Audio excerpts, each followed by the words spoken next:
लहरें बनती हैं, लोग जुड़ते जाते हैं, सभी कम्युनिटी के लोग इकट्ठे हो रहे हैं, तो इनको मुंह की खानी पड़ेगी। इनको अपने जो काले कानून बनाए हैं इनको वापस लेने पड़ेंगे, ये मैं दावे से कहता हूँ। 94 के अंदर प्रथम वर्ष शिक्षित हूँ आरएसएस का, लेकिन मैंने 95 के अंदर मुख्य शिक्षक से त्यागपत्र दे दिया था आरएसएस से, क्या क्योंकि मेरी विचारधारा भारत के संविधान की मूल भावना के साथ थी। मेरा नाम अजमल हक है, मैं एक्स सर्विसमैन हूँ। मैं 30 साल सर्विस करके फौज से रिटायर हूँ।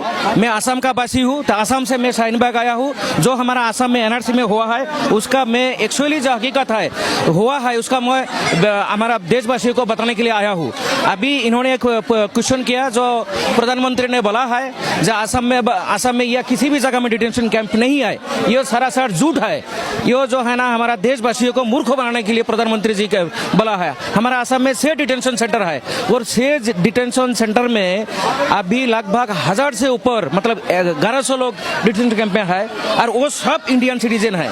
क्योंकि आप देखेंगे जो भी डिटेंशन कैंप में है उसका घर में 4-5 फैमिली है, वो इंडियन है और एक बंदा का उसका नाम में कोई स्पेलिंग मिस्टेक है, उसका एज कोई डिफरेंस है, लेकिन उसको डिटेंशन कैंप में डाला हुआ है। तो इसलिए प्रधानमंत्री जो बोल रहे हैं बिल्कुल झूठ है। हमारा असम में 6 डिटेंशन सेंटर ऑलरेडी है और एक माटिया में जो ग्वालपारा में अभी एक बन रहे हैं। मैं ये ड्रेस पहना हूँ जो हमारा असम में एनआरसी हुआ है उसका जो डिस्पैरिटी है, जो डिस्क्रिमिनेशन है, वो हम देश के सामने दिखाना चाहता हूँ। क्योंकि ये जो ड्रेस है आपने देख रहे हैं, ये 3 फौजी है, 3 फौजी है अभी देश में सर्विस में है, वो अभी देश का सेवा कर रहे हैं, लेकिन एनआरसी में इनका तीनों बेटे का माँ नहीं है। मतलब वो क्या है, हमारा होम मिनिस्टर अमित शाह जी के मुताबिक इनका तीनों बेटे के माँ जो है ना घुसपैठिया है।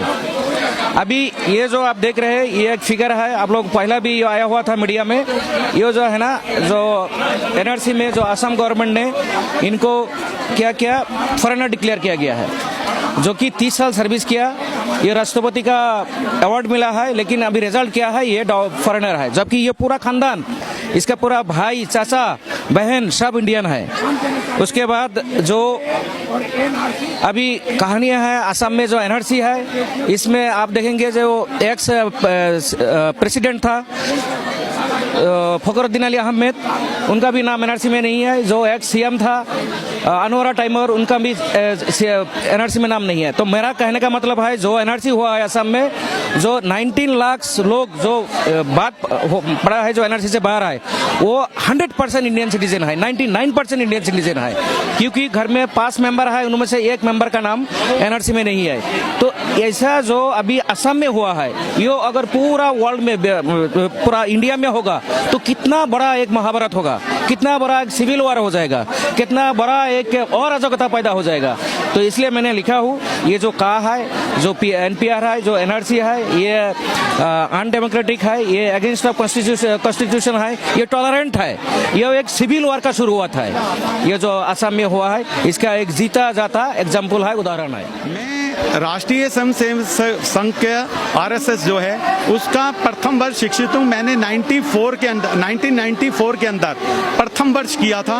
उसके बाद फिर मुझे रोहिणी सेक्टर 6 की शाखा का मुख्य शिक्षक बनाया गया और मैं 6 महीने मुख्य शिक्षक रहा। उसके बाद मैंने छोड़ दिया था क्योंकि उसके अंदर जो विचारधारा है वहाँ जो आज विचारधारा सामने आ रही है वही विचारधारा वहाँ भी थी। इस कारण से मैंने 1995 में छोड़ दिया था आरएसएस को। जो आरएसएस के भक्त हैं या जो भी मेजोरिटी के लोग हैं वो जानकारी के अभाव में अपना बातें बोलते हैं। अगर वो संविधान की मूल भावना को पढ़ें तो हमारे संविधान के अंदर धर्मनिरपेक्ष देश है, सभी धर्मों का सम्मान है और सभी धर्म के लोग हमारे यहाँ आज़ादी से स्वतंत्रता से रह सकते हैं और अपने धर्म के अनुसार पूजा कर सकते हैं। तो जब सभी धर्मों के लोग रह सकते हैं तो 6 धर्मों का नाम क्यों सीएए में? 7वां धर्म जो 25 करोड़ आबादी है उसका भी रहना चाहिए। इसीलिए हमारा विरोध है मेजोरिटी का भी, मेजोरिटी भी आज इनके साथ है, क्योंकि मेजोरिटी के लोग भी इनके साथ हैं, क्योंकि सीए के अंदर एक 25 करोड़ की आबादी का धर्म का नाम नहीं जोड़ा गया। उसके 15 दिन पहले भी इधर आया था और लास्ट तक जहां वो ब्रिज बना हुआ है, ओवर ब्रिज बना हुआ है, ओवरफुट होता, वहां तक गया था। देखा यहाँ पर एकदम भारत के संविधान के अनुसार, भारत के संविधान के अनुसार अपना शांतिपूर्वक चल रहा है और किसी भी धर्म के खिलाफ या देश के, अपने देश के खिलाफ नारे नहीं है। सिर्फ ये अपना शांतिपूर्वक भारत के संविधान के अनुसार एक नागरिक के रूप में अपना रोष प्रकट कर रहे हैं, जो कि आर्टिकल 19 भारत के संविधान का आर्टिकल 19 इन्हें यहाँ पर शांतिपूर्वक धरना देने की इजाजत देता है। आर्टिकल 19 मीडिया सरकार की गोदी में जाकर बैठ गया है, उस मीडिया को प्रचार करना चाहिए कि शांतिपूर्वक धरना चल रहा है, भारत के संविधान के मुताबिक चल रहा है। ये जो हमारे देश के हर चैनल को करना चाहिए। कुछ ही चैनल हैं जिसमें कि एनडीटीवी है हिंदी चैनलों में, जो कि अपना प्रचार बता रहा है, शांतिपूर्वक बता रहा है।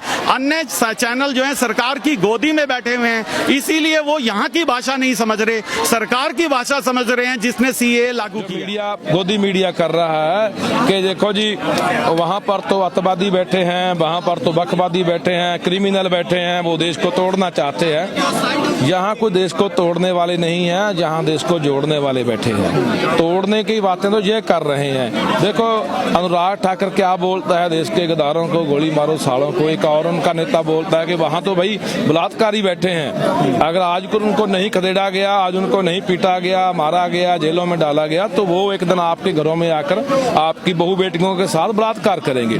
कैसी कैसी बातें बोलकर जे हमारे नौजवानों के मनों में एक नफरत पैदा कर रहे हैं, कट्टरता पैदा कर रहे हैं। तो अच्छी बात यह हो रही है कि बहुत शाहीन बाग का जो प्रोटेस्ट है ये आज लगातार मेरे को 50 दिन से ऊपर जा चुका है, तो एक बड़े शांतमयी तरीके से चल रहा है और ऐसे ही चलना चाहिए। मैं अपील करता हूं लोगों को कि ये लड़ाई नफरत के खिलाफ है, कट्टरता के खिलाफ है, ये लड़ाई इन लोगों के खिलाफ है जो देश को खत्म करना चाहते हैं। ये लड़ाई हमको एक साथ लड़नी चाहिए। सर जैसे एक चीज बार बार ये भी लोग कह रहे हैं, जो बीजेपी सपोर्टर लोग हैं वो ये लोग कह रहे हैं कि इस देश में इस कानून के तहत जो है सिर्फ और सिर्फ एक कम्युनिटी को बाहर किया गया है, सिख कम्युनिटी के लोग इसमें शामिल हैं, तो आपको प्रोटेस्ट नहीं करना चाहिए? नहीं, हमें हमारा धर्म, हमारा इतिहास एक बात सिखाता है। हमारे गुरु साहबान ने उस समय जुल्म के खिलाफ, जब बाबर था उनको जाबर कहा था, गुरु गोविंद सिंह जी ने जुल्म के खिलाफ तलवार उठाई थी। ये नहीं है, हम जुल्म के खिलाफ हैं। हम ये नहीं देखते कि कौन से धर्म का है, ये मुसलमान पर जुल्म हो रहा है। इसी दिल्ली के चांदनी चौक में गुरु तेग बहादुर जी ने अपना शीश दिया था, कुर्बानी दी थी कश्मीरी पंडितों के लिए। उन्होंने थोड़ी देखा था कि जो तो पंडित हैं, जी ब्राह्मण हैं, हिंदू हैं। सो इसलिए हम जब कश्मीरी विद्यार्थियों पर पंजाब में हमले हो रहे थे तो हमारे जो सिख थे वो कश्मीरी विद्यार्थियों के साथ खड़े थे। सो आज अगर हम शाहीन बाग पर आए हैं, हम हर वो जगह पर जाते हैं जहां पर जुल्म होता है। हम ये नहीं देखते कि आगे कौन है, भाई हिंदू है, मुसलमान है, ईसाई है, बौद्ध है, जैन है। यही हमें सिखाया गया है कि सबसे बड़ा धर्म है इंसानियत का। एक हमने नारा बोलते हैं, नानक नाम चढ़दी कला तेरे भाणे सरबत दा भला। ਅਸੀਂ पूरे सरबत दा, पूरी दुनिया दा भला मंगण वाली कौम च पैदा हुए हैं। इसे लिए ही चाਹੁੰਦੇ हैं कि ये साथों बर्दाश्त नहीं हुंदा। इसको हिंदी में बता दीजिए, क्योंकि ताकि हमारे जो दर्शक हैं हिंदी के, जो जानते सुनते हैं, वो इस मैसेज को समझें कि जो चाहे गुरु नानक जी हो, चाहे इस्लाम धर्म हो, चाहे हिंदू धर्म हो, चाहे कोई भी धर्म हो, सबने मानवता का संदेश दिया है। इसकी जरा हमारे गुरु साहबान ने, जैसे आप बोला कि सभी धर्म भाईचारे की, इंसानियत की, प्यार की, मोहब्बत की बात करते हैं, ऐसे ही हमारा एक नारा है गुरु नानक देव जी का, हमारे सिखों के पहले गुरु हैं, कि नानक नाम चढ़दी कला, चढ़दी कला रहनी चाहिए, हमेशा बुलंद हौसले रहने चाहिए। तेरे भाणे सरबत दा भला, परमात्मा है खुदा तेरे को यही दुआ करते हैं कि पूरे सरबत दा, पूरी दुनिया का भला करे, पूरी कायनात का भला करे। सो ये साडा संदेश है जिहड़ा, ये संदेश अज पूरी दुनिया नूं इस संदेश दी, इस कंसैप्ट दी लोड़ है। अज पूरी दुनिया च जंग दियां गल्लां हो रही ने, परमाणु जंगां दियां गल्लां हो रही ने। पूरी दुनिया च शांति की लोड़ है, अमन भाईचारे की लोड़ है। जब कोई इंसान हुकूमत के नशे में इतना अन्ना हो जाता है ना, तो उसको कुछ दिखाई नहीं पड़ता।